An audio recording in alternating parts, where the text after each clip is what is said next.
Alrighty, so another happiness class.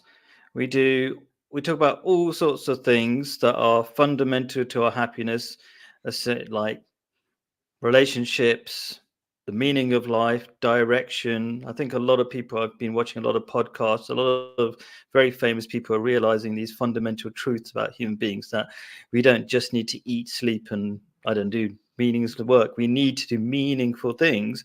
Otherwise, you literally want to commit suicide. Stephen Fry was saying every time he wants to kill himself, I think he's done three attempts. He's a famous atheist.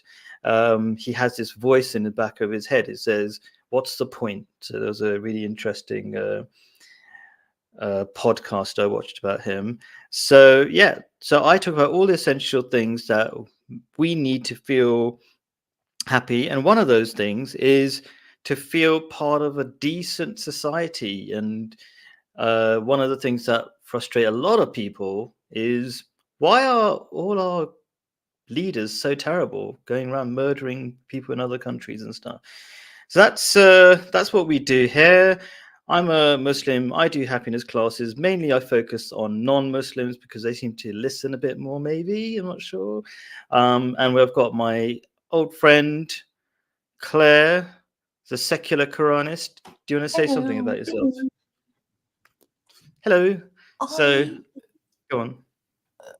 yes, I'm a secular Quranist, which means I support Sharia for non-Muslims, and I have my own Oh, particular don't say Sharia. interpretation of Like the just for Quran. people who don't know what, just keep it really simple. So what is like? Pretend people don't know anything. Like Um, they probably know what so a Quran is. Yeah. yes, so I support legislation based on Quranic principles, which make people freak out because they'll be thinking of Sharia, and Sharia to them means beheadings and manual amputation and women in burqas, frightening everybody, and the usual Islamophobic tropes. But I'm saying it is necessary in order to have good government to have a moral system that our laws are based on. And it seems that a lot of people can't understand it or pretend not to. But I'm saying, in order to hold your ruling classes to account, you basically have to say, here is a list of rules that represent who we are as a group, a national group or a religious group.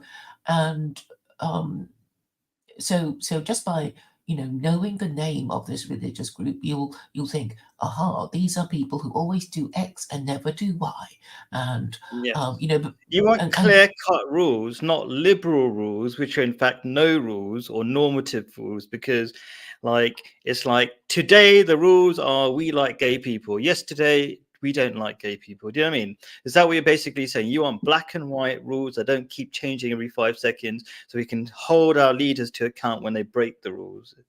exactly. So um, the Noahide laws, which are 7 laws that come from the Babylonian Talmud, um, they claim to be the eternal and universal laws of humanity. And what I do is rank the 4 Gentile religions according to their conformity with the Noahide laws. And this produces a ranking of, Islam because it's But we're not going to as get the too most technical. Noahide. So there's all these religions, and you rank them possibly on lack of According to the Noahide idolatry and laws, stuff like that. Or yes. okay, yeah, And this means Christianity is at the bottom, Islam is at the top, and obviously this is controversial, and people don't want to talk about it. But I think sure. um, But we're gonna objectively, march on. I just want to know a little bit about secular Quranism. Let's march on the main topic. So let's do it. So I suppose I will briefly. I promised Claire I won't read this because Claire hates it when I read stuff, which is probably some good. There's probably something good about not reading stuff. Oh, what have I got from my present? Screen. Oh, sorry. There we go. So basically, just so people get an idea of what's happening or the format, let's just say. Um, in the description of every happiness class, I've got a summary of the ideas and the references from the Quran, which is the guidebook for Muslims and actually all of humanity, if anybody chooses. Like Claire is agnostic, doesn't necessarily believe in God, but still finds it as the Quran as a useful guidebook.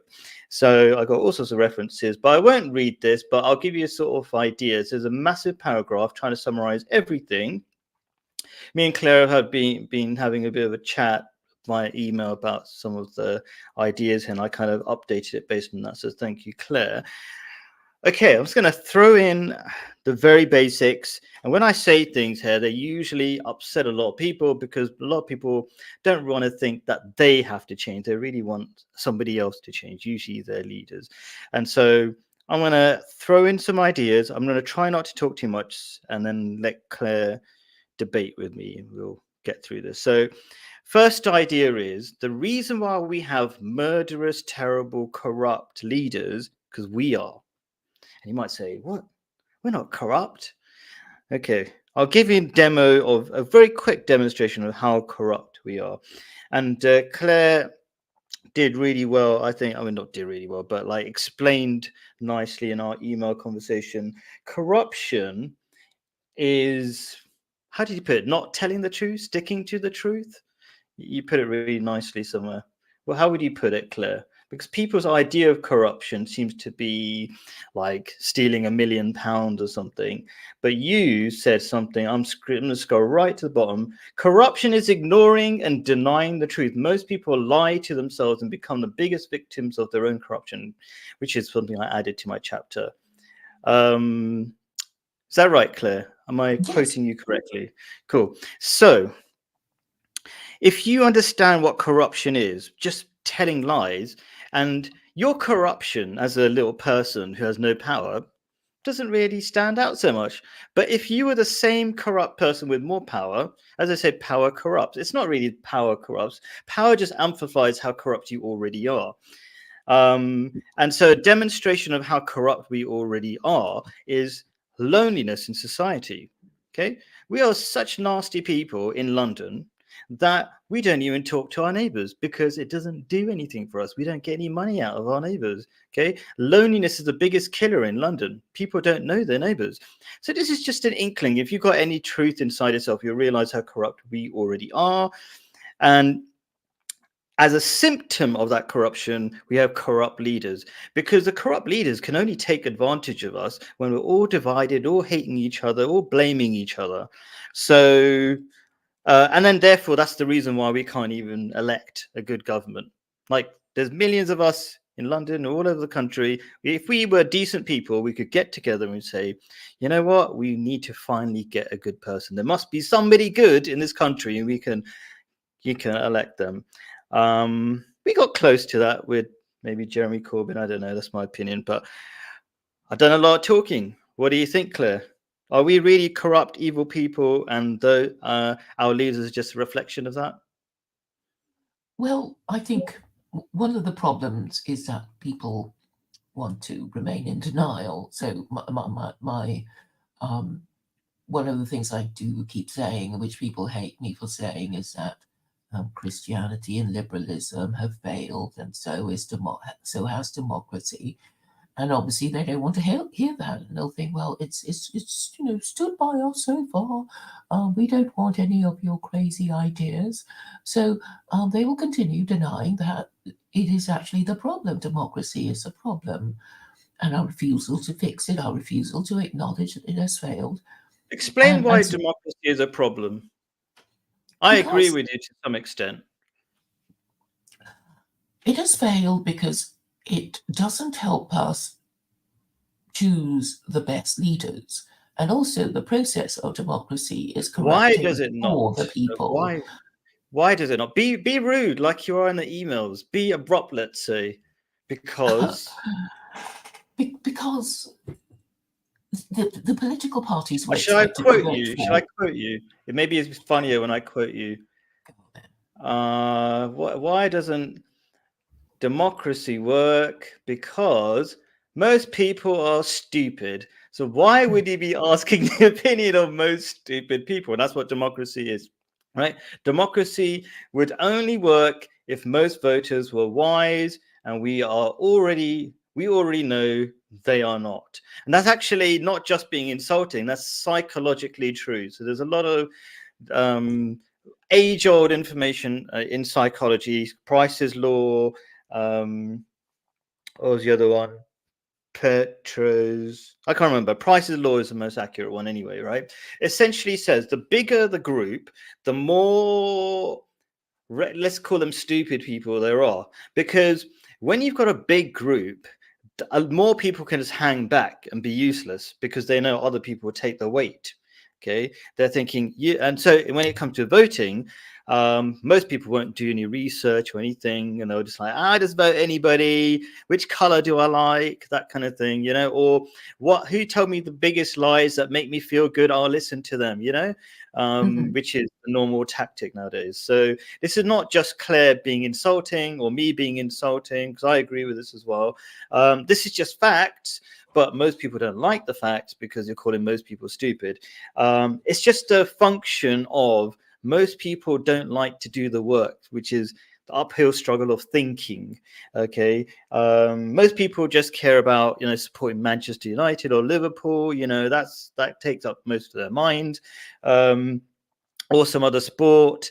I'm not saying sport is bad by itself, but a lot of people don't think much beyond that, right? It's too much hard work, too much seriousness. They rather do something more fun with their time, but actually they don't realize they're the people I find the most miserable and not do much with their lives anyway. So just in case people think that's a good way to live. So yeah, democracy is bad because most people are stupid. Not that I don't hate stupid people. In fact, Islam teaches that be with, I'm trying to get the exact, can't remember exact quote, but be with the people at the bottom of society because society stands on their shoulders. So a good example, so just to clarify, a good example is when we were clapping in the COVID times, we were clapping for heroes. And who are the heroes? They were the dustbin men, they were the nurses, the people at the bottom of society, right? We were clapping for them, right? Because if we didn't have the dustbin men, we would have Ratatouille and we would all be dead from, you know, the plague too. So I've done a lot of talking. Did I miss something about why democracy doesn't work? No. Well, you reminded me of what I actually said, and obviously I was being more polite for the benefit of your viewers. But thank you for quoting my words back at me. I think we should just sort of lay it on the line and take it on the chin. Sure. Okay. Yeah, let's throw in something You know, really, really annoy what people. we You didn't thought even was say this. working and the best thing in the world is no longer working. Prolong the suffering of people who are victims of bad government and bad Sure. You leaders. know what? I'm going to ask you a hard question. If we don't have democracy, how are we going to get a government? How are we going to choose? Who's going to choose if we don't have a democracy?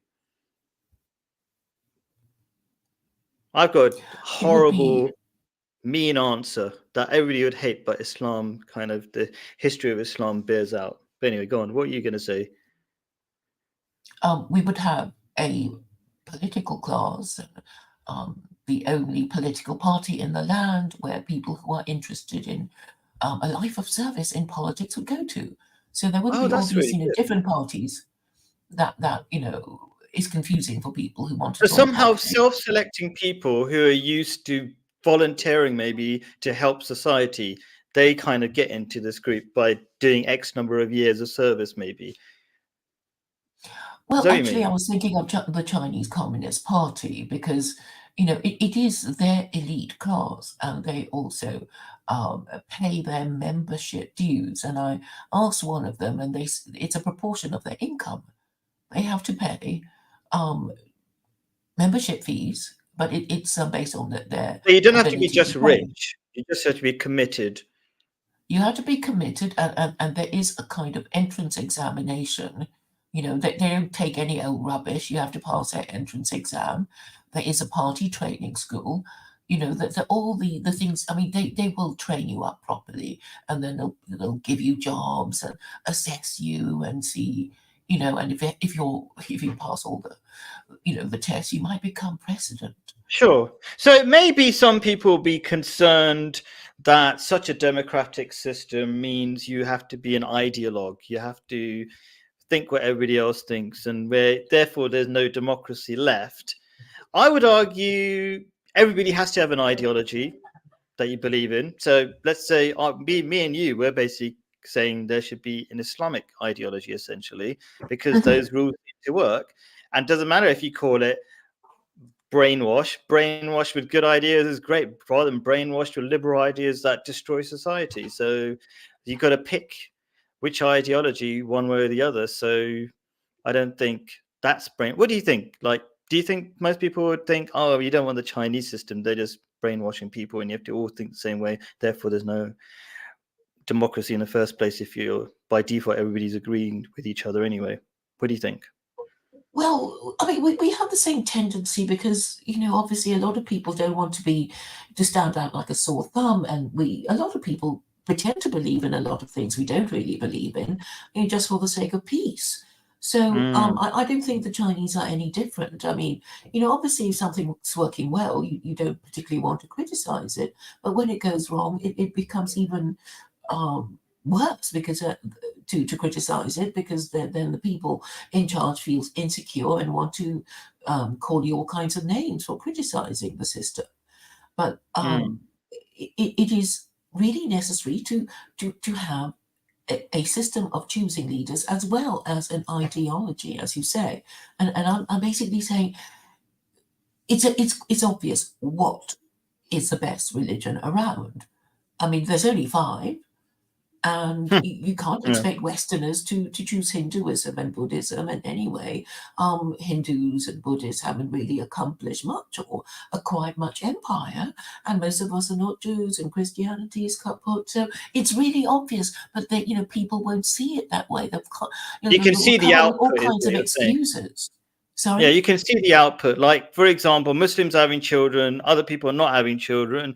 Muslims must be doing something right, especially since having children is a really big problem at the moment, because we've got this population implosion, which Elon Musk says is the greatest danger to humanity at the moment. So Muslims are solving the greatest danger to humanity at the moment. And so maybe that means that Islam is a pretty useful ideology. If nobody else can think of a better way to start having children. So what you're saying? Well, because it's so strict about sex, because it's like, oh well, if you're convicted of fornication, it's 100 lashes, and people can't just sort of pretend it's not there, that verse. Well, and it's not even just that, because Muslims in the UK are having more kids than everybody else, and they don't get lashed if they do the wrong thing. It's got this whole moral code that seems to work, like family values. You'll be happier if you do the right thing. Like my mom's view of Westerners is she calls them cats and dogs, which means they just screw around and do things randomly, and it looks horrible when you're not part of it. So we don't even need the lashes. It's like, what's the word? Not decadent, like whatever, like decaying society that if you got higher values, you don't even feel like being part of that broken system that everybody else is part of. Yeah, you don't want to assimilate into a culture that you disapprove of. Cool. So here's so I agree with this idea. So we want solutions, and one solution is have less people, because the less people you have, the more responsible each person in that group for choosing leaders is. So less people means less people voting, means less people laying back and expecting somebody else is going to do the intelligent voting. Everybody feels more responsible, as well as they're more educated, and stuff like that. And yeah, so some people might say, the toilet cleaner might have a unique perspective and the toilet cleaner gets to vote. But I think the toilet cleaner could be intelligent. You never know, but the chances are probably not so intelligent. And therefore you're risking the future of your country. Just like if Amazon had a board running, there's 26 people. They won't say, the janitor, call him in, let him have his vote. They don't, because that would be dangerous for the future of Amazon. So we should be equally, even more concerned about the future of our countries and not just let everybody vote. But I'm going to say something else that's becoming increasingly popular, bringing back older traditions and is in line with Islam. And that is only men should vote. That was the original Greek idea, I think. Only men, landowning men. And this is not just being sexist for the sake of it. So there's, Pearly Things. She's very Yes. famous.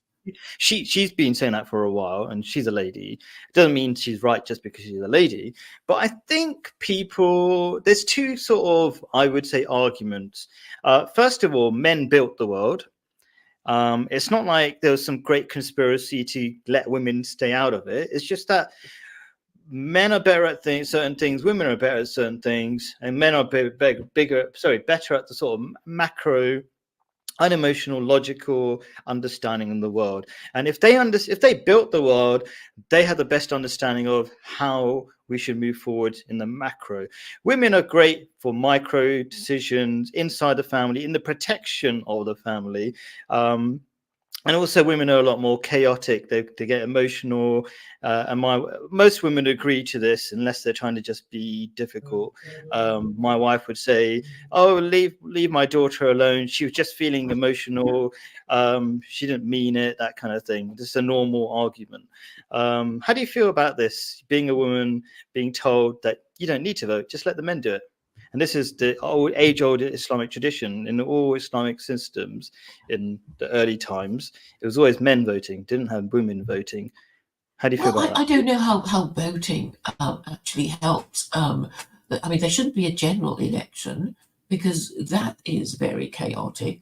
What I think should happen is consultation groups under the Islamic principle of shura. Sure, no, but you have to vote for somebody, and then so you vote for, every group votes for their own leader. So if you're, I don't know, every local group puts forward a leader from their area. Is that what you mean? Yeah, so if you're an academic, there'll be a leader representing academics, something like that. Not by area, but by professional guilds. Okay, interesting. Okay. But what about the man thing? Go on. I agree. I get your idea. I agree with the people taking tests, blah, blah, blah, maybe showing commitment, financial commitment, all that kind of stuff, paying more than everybody else's taxes and all that kind of stuff.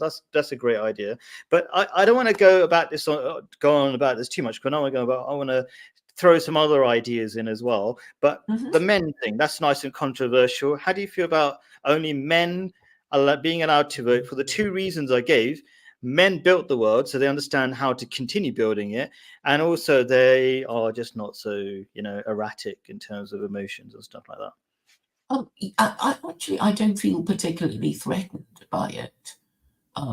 But there will have to be checks and balances, and I'm sure a lot of feminists will be alarmed and threatened by it. But my original idea was that only net taxpayers get to vote, and the Equality Act would be abolished.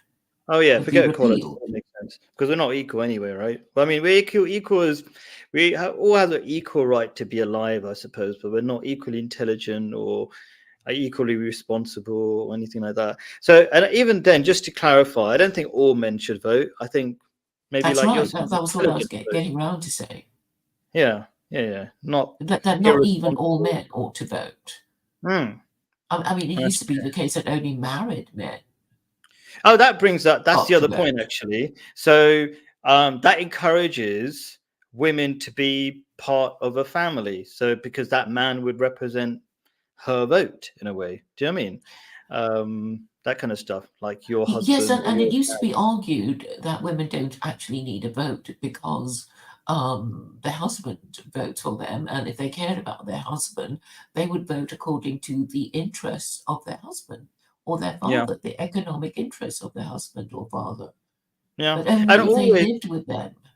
Yeah, and men have always had greater responsibilities. Like they always had to go to war and do more difficult jobs and life-threatening jobs. And statistically, we're always kinder to women, which makes sense. It's stupid not to be kinder to women. Like in Jordan, we always make sure women sit on a bus first. It's a great insult if women are not sitting down, make an extra effort, treat women differently. And that's just not in traditional societies, even in Western societies by default. Women are treated nicely, so relatively. I think there was a statistic. So if you're in university, you're far more likely to be let off for an equal, I don't know, misdemeanor of some sort, if you're a woman.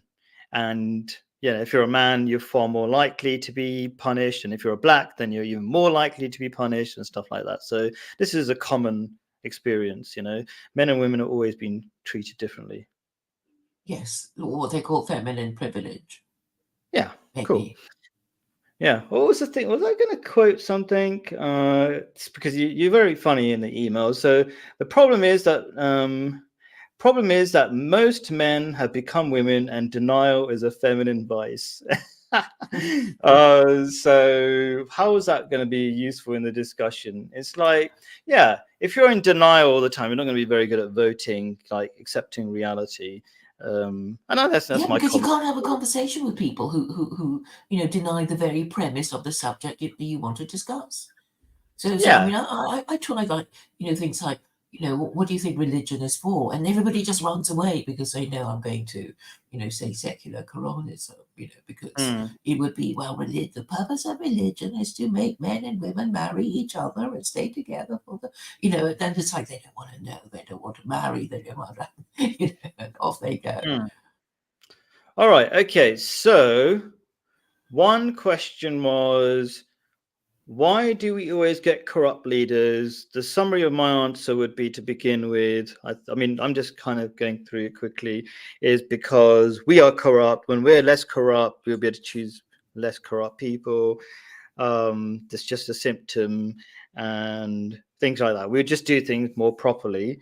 And your answer is that because you wrote an email to me saying we need more rules.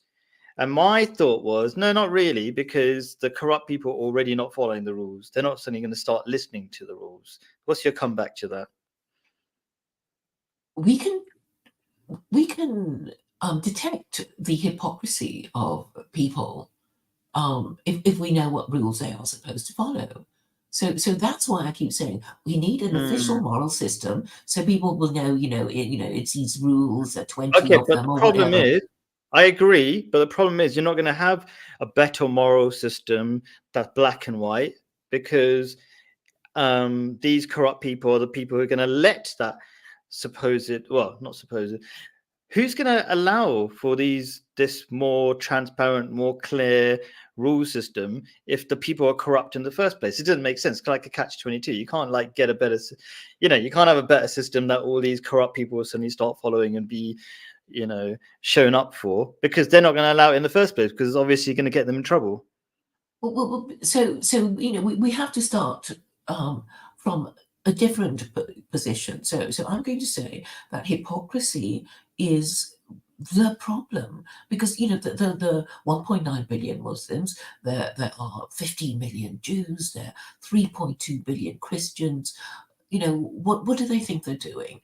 And it's clear that they don't really believe what they claim to believe. They just pretend. Yes, so that's hypocrisy is not the problem. Hypocrisy is not the problem. Not believing in God is the problem.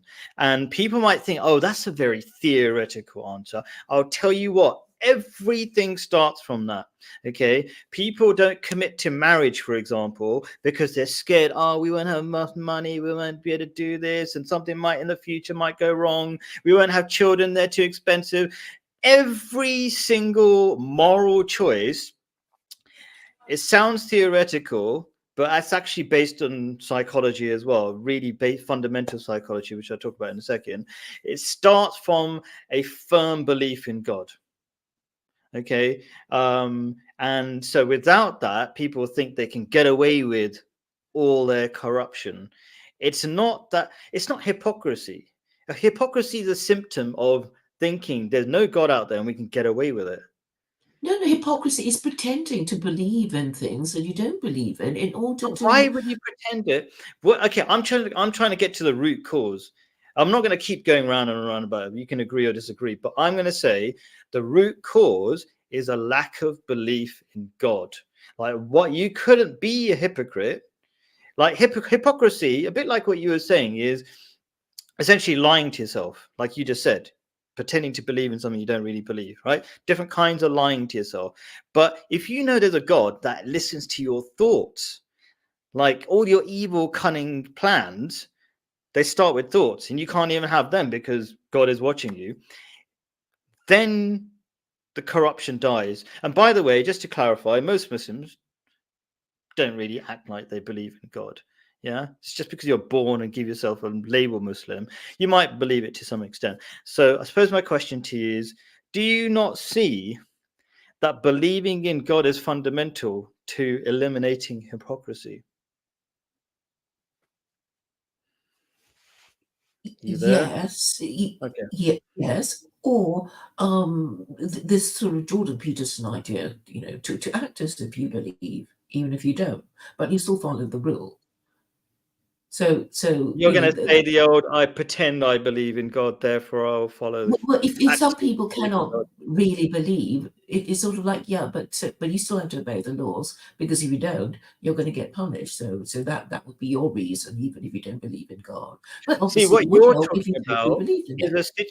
you're talking about a situation when all the good stuff has started happening, all the laws are in place, and you're a minority, and you just go along with it. But we're trying to get to the beginning of the revolution. I mean, people will just follow along like sheep, like most people do, okay, when things are good. So when you set up good things, just like when parents do good things, like they behave and stay married, then their children are benefiting, right? That's great, okay? But we're talking about the early stages when we don't even have that Islamic society yet. And I'll just tell you, just to make things feel better, right? We're already going through the revolution. Fastest growing religion in the world is Islam. The reason why it's getting more Muslim MPs, even if they're not behaving exactly like Muslims yet, they're reflecting more and more Islamic values. It's not an accident. Okay, so here's my next question. I've just demonstrated to you that the grassroots revolution is working. It's working slowly. People want to have it happen in 1 second. Do you disagree with this grassroots methodology for a revolution? What you mean, the presence of Muslims in the West and the perception that they at least are getting married and Not the having children? perception. They are going to take over the population. Statistically, all the white people and everybody else are dying out. They're halving each year, and we're doubling roughly. Maybe that's exaggerating, right? Okay. So there was a statistic that I heard on some podcast that by 2050, Muslims and black people will be 50% of the population of England or something, right? Pretty not too far off, right? We would have taken over.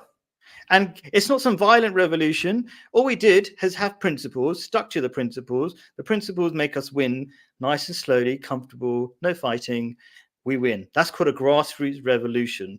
Your idea, which you seem to be stuck on, okay, is that it has to be top down because you want your secular Quranism book to be famous, blah, blah, blah. I'm just saying, let go. You can see, just stick to the grassroots revolution, rewrite that part of the book, and accept that grassroots revolution is the only thing that has any evidence of working. Well, yes. I mean, you can wait. I mean, I'm just hurrying it along. That it should be seen as a pincer movement from the bottom and the top. So people will just think, oh well, if you can't beat them, join them, and in doing so, save themselves a lot of trouble and improve government sooner than waiting for everything to collapse. Telling people who don't want to listen isn't going to do much. I mean, anyway, okay. Well, All right, the thing is, no. I mean, the thing is, they'll remember, even if they hate it, and then at least you can say, "I told you so," rather than never having told you. You want to say, "I told you so." Anyway, All right. Okay. Protest. Okay. Let me put it in this is most reasonable way. Okay. Maybe I won't put it in a reasonable way. I'll start with a simple way, right? So protest. What is a protest? It's complaining about a problem that usually probably took generations to happen. So let's call it the protest for the Palestinians, right? Absolutely, it's terrible what's happening to the Palestinians, right? Okay. Does that mean you don't protest? Well, let's think about this. It seems to be having some effect because it's upsetting the elite. And they're trying to shut it down. So yeah, it's having some effect. But the Palestinians didn't get in trouble just yesterday since October 7th. This has all been building up. The Israelis have been getting away with murder literally for a very long time, and they're just getting more and more bold, just getting more and more weapons, and just getting more and more extreme because they've got away with it for generations. So the people need to get to the root of the problem. There's no point shouting at the band-aid or something, like what they call it. That's American in the plaster. It's like, oh, just trying to fix things on the surface and complaining. And it's like, oh, you evil leaders. Like, where do the evil leaders come from? You voted for them. So maybe some fundamental stuff needs to happen. Otherwise, it will just carry on happening. So what is the fundamental stuff? I've already told you don't like it. First of all, believe in God, then become a Muslim. Then you'll get together and vote for decent people, because people might think, oh yeah, like they keep lying to themselves. We keep talking about like lying to yourself is corruption, right? You cannot get together without religion. Okay, it might sound crazy, but just because you don't like it doesn't make it, untrue. Statistically, as there's less religion, even Christianity, right? People are less together. They don't talk to each other. People are more lonely. Religion has always had this function of at least once a week getting everybody together. So Christianity used to get everybody together on Sunday, and the shops would close. Only even when I was younger, the shops used to be more closed, right? Then what was it? Judaism has Friday. No, Judaism has Saturday. Islam has Friday. We all get to, all the main religions, at least, we get people together at least once a week as a community to do something other than shopping, just gets people together more. Without religion, no chance. You can see as society becomes godless, become more lonely, there's so many statistics out there, I can't even bother to memorize them. Like nobody, like the average American or something has 0 people that they can depend on or something, in like in this country, you'd have like 10 people at least. Do you know what I mean? That you can depend on, because you still have your family. Actually, your family actually still cares about you. Anyway, so protest is a short-term solution to a problem that has taken a long time to occur. You're not going to click your finger like a baby to solve the problem. Yeah, it's really nice. I actually like all the videos where you got, Code Pink and all these other people protesting. They're doing something that's good. But it's not going to get to the root of the problem. And the reason why we don't want to get to the root of the problem, because it means we have to change instead of just the people we hate, which is somebody else called our MPs or leaders. How do you feel about that? What is the question? Sorry. I know, I should have summarized at the end. Okay, so my question is, and I'm thinking about, because I know you agree with it a lot. Okay, so let's put it simply. So do you think protesting is a short-term solution to a long-term problem? I think you kind of need to show that lots and lots of people, feel strongly enough about this cause to show up on a Sunday. So I think it kind of sent a message to the neocons who are saying, like, look at these protests. They're not all Muslim. Quite a lot of them are white. These anti-Semites. Because that was what really kind of freaked them out. That, there were so many of them, and not, and there were a lot of white faces. And the tradition has been that if you were Western, you unquestioningly supported the idea that Israel is a good thing because it's the only liberal democracy in the West, in the Middle East, and that was considered to be a good thing. But now, a lot of people are saying, well, why are we doing it? Why do we have to be there? Questioning the whole idea altogether. So I guess it was necessary to kind of turn up. I mean, I was at the Hyde Park march against invading Iraq. Well, I know they just ignored us, but I was glad that I went there. It was a good I went as well. experience. Oh, Well, that's surprising. But I didn't take it too seriously. Not most people took it. I mean, people thought it was a party, basically. Just like most of the environmental protests, a lot of kids who go to those ones, they say, yeah, it's a big party and stuff like that. But I mean, what struck me about it was that the far right and the far left were there. It's just united everybody in a way. That the far right and far left were attending. Yeah. It was quite shocking, I think, at first. That was the beginning of our endless invasions. Now we just got used to it. Like, oh, we're going to invade another country and kill the millions of people. Oh, okay, got used to it now. So I think people protested a lot more for Iraq because it was relatively new then.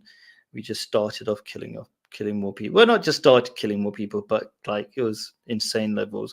Okay, so the other thing about protests is that it actually saps our ability to do something useful. So when you go for a protest for a day and then you look around and go, oh, the world hasn't changed. What? Do I mean I have to protest another weekend? This is way too hard, right? Okay, so that kind of mentality doesn't really help because it's going to actually take years of a lot more, slow and hard work, stuff like that. So I suppose my question is, do you agree that protest actually saps your ability to actually make real change? I don't know. I just think sometimes when I post something on social media, I am in a way protesting against mainstream opinion. Yeah. By Maybe I'm talking about the street signaling march. that I disagree with whoever posted whatever they did. I do believe in consistently at the grassroots level trying to convince my nearest and dearest. Like we have a responsibility, and we're most effective in telling our children, brothers and sisters, whatever, family, close friends, right? What we think. And we have the most responsibility towards them. So I do believe in like consistently whoever's around us changing their opinion slowly. Suppose let's think about it. So okay, I mean, what do you think about that? So I think what you were talking about when you're doing a tweet, there's kind of different kinds of protests. There's the one-offs, and there's a consistent educational kind of protests. Do you know what I mean? Well, Education is not something you do once a year. In different ways. Hmm. So I mean, so Okay. I do talk about it to people I know, and I also talk about it to people I don't know. Okay, I mean, this is something I do struggle with a little bit because I do like that there's a million people going out protesting, for the Palestinian cause when people are dying. It's better than people just like, oh, okay, won't do anything, just like do nothing at all. So I can see that side of things is better than nothing. And I sometimes think I'm going to misuse a word called autistic, like this kind of black and white, only do what's logical. I think most people are not logical. So they like the drama of the protests, and it gets people who would do nothing at all to get behind something. Because the idea of doing a long-term thing when you're building society, making people better, that's way too complicated for the average person, because they're more interested in pizza or something. Do you know what I mean? It's like, oh, the pizza, forget the Palestinians sort of thing. Like the attention span is relatively small. So it gets them to do something. How do you feel about that? So protest has a value. It scares the elite. and it's good for the average person who doesn't like thinking too much. It gets them behind something.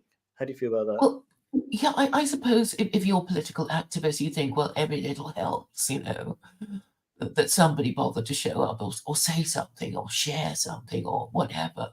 So it's hard to say, really. Perhaps it does make an impression, even if the media make a point of not reporting it, which they do now. It's like, well, it was quite a sizable protest, but they chose not to mention it. Have you been to any of these pro-Palestinian protests? I haven't. I'm not testing you, but I'm thinking the reason why they're big, even though there are white people there as well, it's actually because there are mainly Muslims there. And this is this is my theory. I mean, it's not just a theory, even though I'm in Jordan, by the way, for people who don't know, so I'm not in London to see what's exactly happening.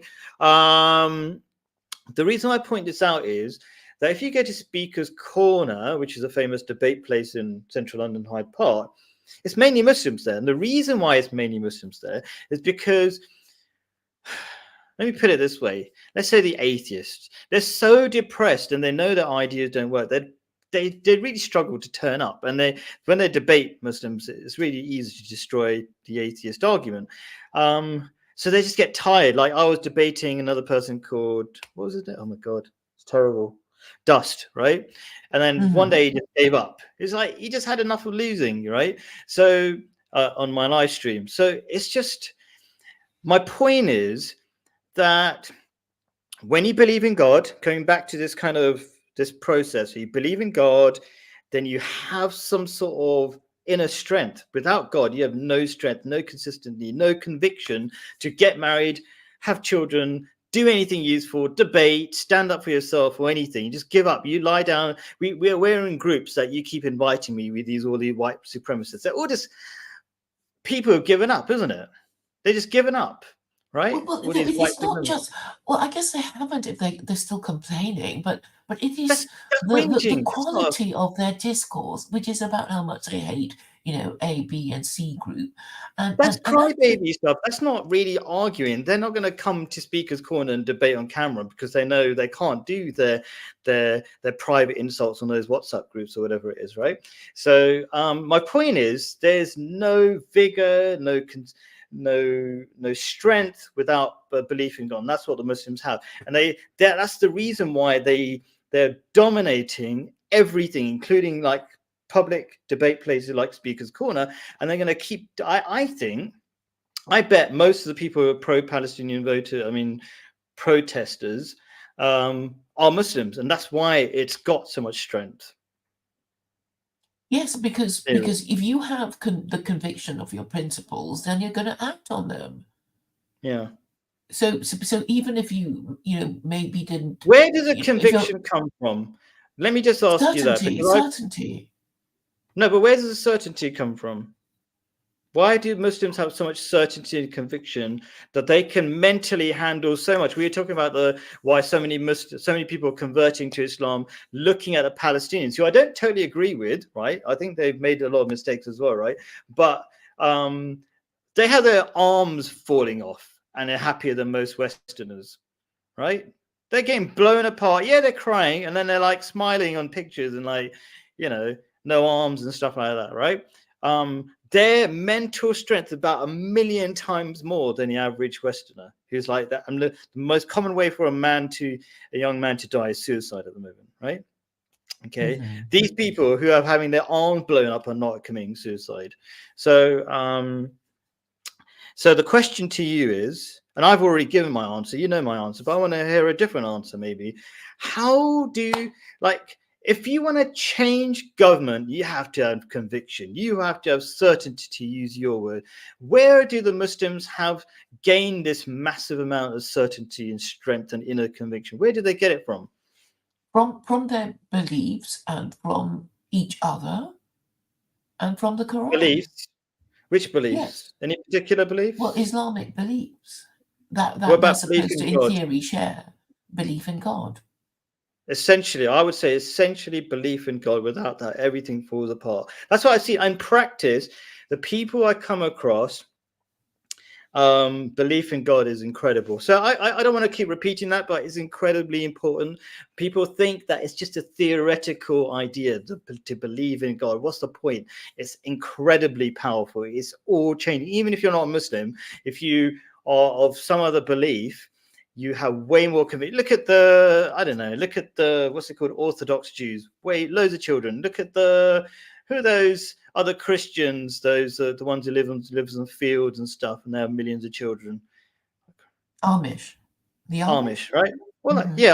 Amish, yeah, exactly. Yeah, that kind of stuff. But some of them things are not sustainable, no technology and whatever. I think there's also the weird problems that happen with the Amish. But anyway, nice enough idea, I suppose. Yeah, so, okay, cool. Okay, what's another thing we can do for the last 10 minutes? Is anything that kind of stood out to you from what we read? What were we discussing about this topic that you felt like we haven't talked about? I think really people are just not getting it about having a belief system that states its principles clearly. Because if you, okay, I don't want to. I don't know if I've used this example before, but just imagine if Americans were Nazis. To be a Nazi is a very strong identity, which stands for a lot of things like being mean to Jews and being militaristic, etc. But if people knew what they were and what their values mean about how they should behave and how they should think, then their group identity becomes strong. It's only when you're not really sure about anything, whether God exists, whether your ruling classes are doing the right thing, what your principles are, which have never been codified, so you don't exactly know what they are. Christians don't have principles. It's Muslims with their 5 pillars of Islam, Jews with their 10 commandments, and all these codified principles will help in maintaining the identity of the group and informing the individual member what they're supposed to be thinking and doing. And that gives rise to certainty if they live amongst other people sharing their beliefs, because then it becomes mutually reinforcing. Yeah, Like, let me try to give an example of why that's important, because that might sound really theoretical. So I'm living in Jordan, and they have basically Islamic ideas, even though not everybody's a Muslim, right? Like you should say, I mean, it doesn't happen perfectly, but at least people they all know these ideas that they've been taught. Like, for example, in Islam, it's considered a good thing that you smile at other people, that you are neighborly. That neighbors are very high regard in Islam, right?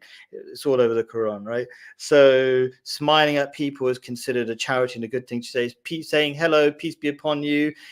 So just recognizing each other really connects you. So you have a mass, like, it really uplifts you as a human being. You actually feel connected as a human being in such a society. It's normal for people to smile and be social with you. In England, as you have the exact opposite. It's so horrible. You're not allowed to smile at everybody. Literally the opposite. So these rules, if is more, I think British people or Londoners would like to smile and say hello, because I'm sure they'd have had enough of being depressed and lonely. Nobody wants to be lonely, right? So they would like that. But the problem is they haven't got an agreed upon set of rules that said you should talk. You, like in Islam, you're supposed to. Prophet Muhammad, peace be upon him, said you should say peace be upon you, assalamu alaikum. You should. You're wrong if you don't. As a bad person if you don't. Like, it's very clear. And when people don't have that, even if they want to say hello, they can't, because it's not one of the rules. Just to clarify that even more, when you've got all these street parties every time, I don't know, the queen gets a bit older or somebody becomes a king and all this kind of stuff. Everybody's really eager to have these street parties. They're all over London, okay? But before that, nobody talks to their neighbors. Everybody just wants permission. Rules give people permission to the things they actually want to do. Is that what kind of what you're saying, or what? About why do we need the rules that everybody agrees with? Because rules sound boring to liberal people. Liberal people don't want any rules. They want to do whatever they want. So, okay, I've given an argument. You don't have to give my argument. What's your argument for having rules that everybody knows? So people can do things automatically without thinking about it. I think that is it. Like saying hello and smiling. Yeah, like they saying should. hello, smiling, saying good morning, that sort of thing, because that would be a good rule. Because that it's was actually a polite, it's Christian showing rule. that you're civilized. It's actually a Christian rule to say peace be upon you, because Jesus used to do that. And I've seen some movie where all the people in some American church were all saying peace be upon you to everybody, which is a Muslim thing and a Jewish thing as well. They say shalom aleichem, right, or shalom for short. So these are all old rules that have died out because religion has been dying out. Okay. Well, cool. just a friendly greeting is usually good enough. Good morning. But the thing is, when you go, it's just this or just that, then people stop doing it. Like really clear rules. And you know what? Hello. What the heck does hello mean? What does hello mean? Nothing, right? It's a greeting. But how about peace be upon you? And when you know what that really means, because in the Arabic it's more meaningful, it means like, I promise. This is based on some saying of the Prophet Muhammad. I promise not to do like hurt you with my hands or my tongue. That's way more amazing than hello. Like there's no promise there. So it's better to have a better saying than an average saying. So, okay, what's this? Bubblegum. What have you got to say? Leaders are chosen by people, but the masses are awful. Yeah, okay, cool. So I don't know if you heard the beginning, but yeah, I totally agree with you. We need to raise the standard of the masses, first of all, because I agree with you that the corruption of leaders are just a symptom of the corruption or the disease in society. But that doesn't mean you give up. It means you do something about it, because I'm a bit worried. Bubblegum leader, whatever. Bubblegum, what do you think? Do you think we should actually try to improve or just give up and die? What do you think? I think you know Bubblegum. I think he's a regular here. Yes. Okay. What does Bubblegum normally say in those Telegram groups if he's a part of them? Does he just say give up and die, or what does he normally say? I don't know him from Telegram. I know him from Church of Entropy. Well, I think he's Mexican and atheist. That is all I can remember about the Mexican, but the atheist means usually give up and die, because there's no meaning in life. Okay, but I appreciate Bubblegum keep coming here at least. Bubblegum, what do you think? Should you just give up and die? You can speak for yourself rather than us speaking for you. What else? Changing the title of this to Sharia in the West would get you good leaders. Maybe. I normally ignore what you've got to say, just joking, but maybe. Well, she said, lol, I'm not an atheist. Good for you. Are you Mexican though? Was she half right? I'm actually more hopeful now. You've got a chance. Hopefully you're not suicidal because you're not atheist. Are you Mexican, Bubblegum? Okay, what else have we got to say for the last 2 minutes? You don't want to say? Don't be sad about. Don't be ashamed. You should be proud of being a Mexican. Well, I don't know what his religion is now. Is he an Aztec? Are you an Aztec? Just be a Muslim is much better. Much more useful. Okay. I remember him saying anti-religion things. Yeah, I was going to say why being an atheist is a really bad idea, but I won't even waste my time on that. I think we should fight and conquer, or we'll agree we should separate. I don't know what that means. I don't know. Well, you're going to have a war by yourself against somebody else. I don't know what that means. Okay, so you're not going to win. You're just going to be crushed by all the Muslims. Don't fight, okay, unless you become a Muslim, okay? Because you're going to be one of those lonely, normal, liberal people. I don't know what you are. A Mexican, excellent. Yeah, forget Aztec. They died out, isn't it? For a reason. They screwed up something. Well, they didn't agree with the rule of no killing each other. Yeah, that's a good rule. Yeah, don't start killing each other. All right, so I've got hope for you, Bubblegum. You're not atheist and Mexican. Maybe you're a hard worker. Who knows? So you got a backbone still. All right. Thank you very much, Claire. Hopefully that was insightful to somebody out there. I do hope you change your life, somebody out there. One person changing their life will be wonderful. Bubblegum, if it's you, that would be fantastic. So, what are the takeaways so people would know what to do to change their life? My takeaway, one takeaway, everything will be solved. Just believe in one God, the most realistic idea. God is not a cow, not a cat, not a whatever, not a white man. Those things don't make sense. Okay.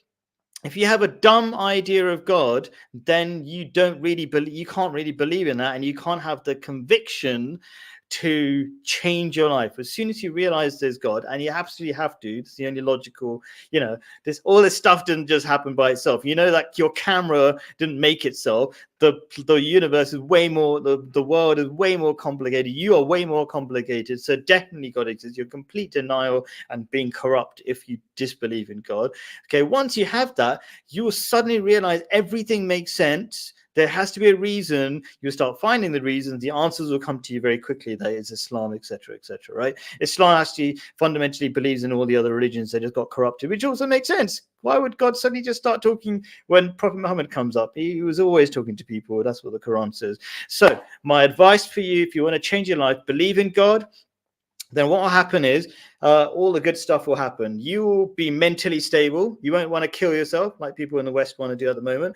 You actually be able to have a marriage that lasts, because you need conviction for that, and only religious people seem to have enough conviction for that. Then you will have the guts to have children. Then you will have a extended family. You actually want to talk to your neighbors. You'll build, like the circle of connection will keep growing. Your street will be connected if you have all Muslims, right? Okay. And by the way, I was in London and I was the only person giving presents to everybody, connecting everybody. Everybody was just like miserable by themselves otherwise, right? Okay. Even though they're nice people, I don't want to insult them, but they're pretty depressed, right? So it just keeps going, and then you actually have the conviction to build a real community, like Muslims have real communities, right? And then that's why all the MPs come to us and come to our mosque and say, please vote for us, right? That's what will happen. So that kind of stuff. So blah, blah, blah, you'll change the world really easily, no guns needed. So that's my solution. What's your solution, Claire? And then we will wind up, and maybe everyone should fight their own side. You're going to die. Just become a Muslim, Bubblegum. It's not your ideas are terrible. Okay, so Claire, your solution, and we'll wind up. I tend to agree that a simple and strong system of belief is more likely to imbue with hope for the future than, oh, I don't know why I'm here. Maybe it's all meaningless, and perhaps I'll just end it tomorrow because nobody cares. How come you're not suicidal all the time, Claire? You're agnostic. Agnostic is good enough. You might as well just be an atheist. You can't just pretend to it's like being an agnostic is like you could be agnostic about believing water exists. You stop drinking water. I'm not sure if water exists. Like, we've been talking a lot. You should just at least stop becoming just believe in God at least, with certainty. I do, acknowledge the existence of the hypothetical supreme authority, as I must do as an agnostic, because a lot of people sort of think, how can you say this if you're an agnostic? And I say, well, actually, I have to look at the world through two lenses, through an atheist lens and through a theist lens. God doesn't need your help. You keep thinking you have to pretend to be an atheist. It's not about helping God. It is about having two theories that confirm a course of action. So if common sense tells you that you should have laws against murder, and God says so, then obviously you should have laws against murder. I'll tell you what would make me really happy, Claire. If we had every time I try to give you a logical discussion, I've got used to you now and I kind of realize what's happening. So this is a proposal. Like if I if we talk about the existence of God, and if I give you a logical reason, because one of the chapters or episodes in my happiness classes is proving God exists and why God matters. Normally, when I say, here's a logical reason why God exists, Claire, you kind of go blank because you can't. You're doing the woman thing that you say, like being in denial, right? No, I'm not in denial. I accept the theory. That the whole all the arguments. If there was a creation, there must have been a creator. And that creator was God. Yeah. I mean, do why accept would it. you believe that there's no God if all the arguments are for But God's I'm not an atheist. I'm just an agnostic. Is somebody in You can't between sit on saying, the fence about this kind of well, stuff. I I don't think have there's a to point. because, well, I hope you will listen to my stream with Vincent today, because I have to accept that most people in the West are agnostic. And Oh, so God needs your help again. no, it's not about God needing my help, but that these people need a kind of. These atheists need a clear role model, Claire. You don't tell them to sit on the fence. They're already killing themselves. They need something clear. Believe in God. There's no such thing as I might believe in water or something. You believe in water and have a drink, or you're not sure and you don't have a drink. Do you know what I mean? And you die. Same thing with God and all that kind of stuff. You absolutely have to have a belief in God. All right, I'm going to leave you alone. I really appreciate your time, Claire. You always come with good ideas. Thank you for having me. Yeah, you're welcome. So I'm glad to have people who actually want to come on my stream. That's really nice. Well, Thanks, perhaps you ask Bubblegum. Vincent again. I think I will. I'm trying to think of a thing where I want to talk to Vincent about something where we don't fight and he doesn't say crazy stuff. He's intelligent, but he just says crazy stuff like, oh, we're going to have fake wombs and stuff like that. And so I can't be bothered with that anymore.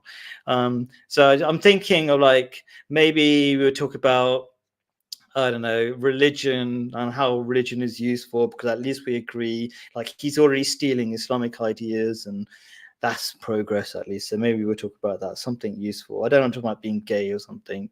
Oh, no. I think he's it's just a waste of time. Yeah. Sorry? I mean, he seems to be, somewhat reconnecting to his childhood of being a Jehovah's Witness, and actually saying that him being a Jehovah's Witness has actually helped him do well at school. Yeah. And he was saying that maybe Muslims don't learn about their religion so well. Yeah. So maybe I love it. Talk about that. Yeah, I tell him, try to become a Muslim before Claire. That would be fun. That would be nice. Anyway, all right. Thank you, everybody. Appreciate it. Peace be upon you. Have a great week. Hope you learned something useful. Just believe in God and solve all your problems. Thank you. Bye. Bye.